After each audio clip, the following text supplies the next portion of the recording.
Hi, it's Erin from Zerin Smith Antenatal and Baby Massage. And I'm here making a new set of videos about how to play and interact with your baby. Now, I've had many contacts from parents in the last few weeks asking me how they can interact and how they can play with their baby. And some parents have been especially worried that the current situation where they're not able to be around other family members and friends and go to groups. And they're worried that means that their baby is not going to develop in the way that perhaps what they would have done. So I'm here to reassure you that absolutely your baby will and can develop as they normally would.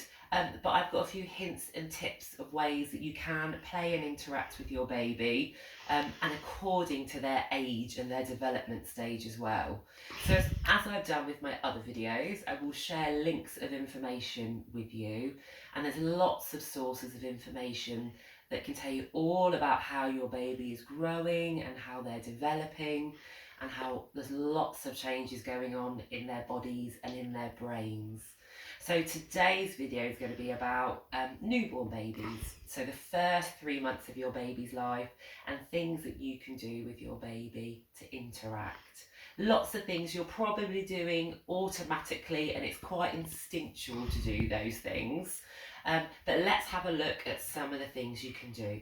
First of all, is making sure that when you are going to be interacting with your baby, they are awake and they're alert, and they're happy to interact.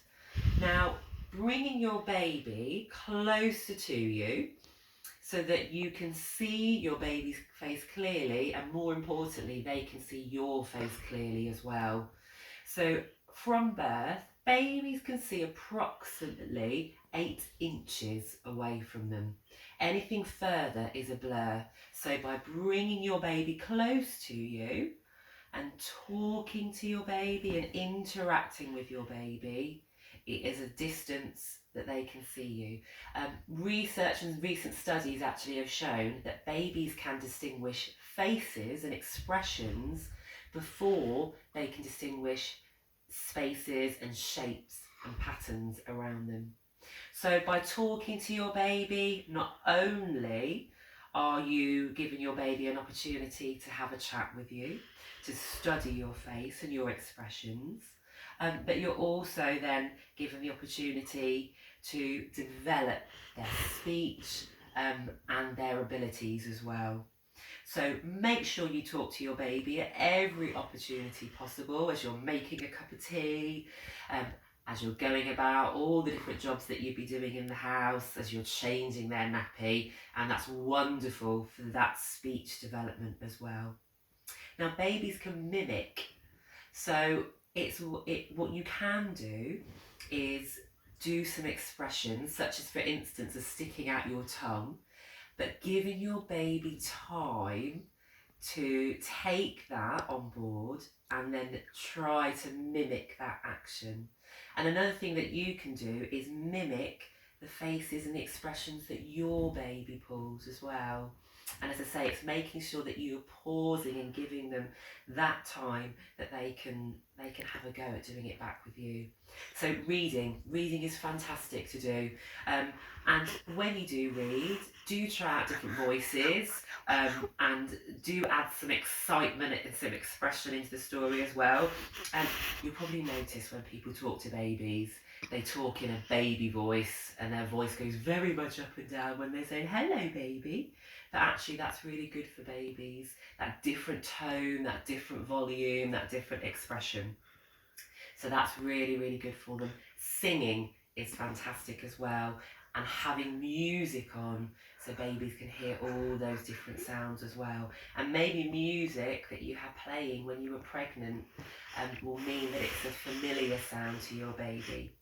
So another thing that you can do as well is lay babies down on a blanket, on the floor, on the top of their change mat, and give them space to move around. And it helps them to form that spatial awareness as their limbs, their arms and their legs are moving. Now, at first, babies don't know that their arms and legs belong to them. that's something that they're learning. So by allowing them space to move around gives them a chance to start on that road of development as well.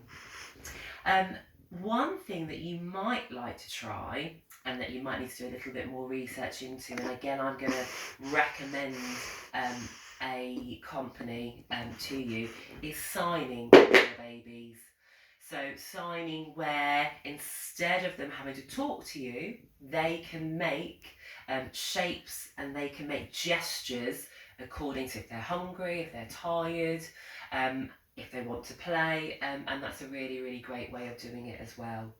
So lots of ideas for you there, and we'll be back with the next video looking as your babies develop from about 5 weeks onwards. So thanks for today and see you again tomorrow. Bye bye.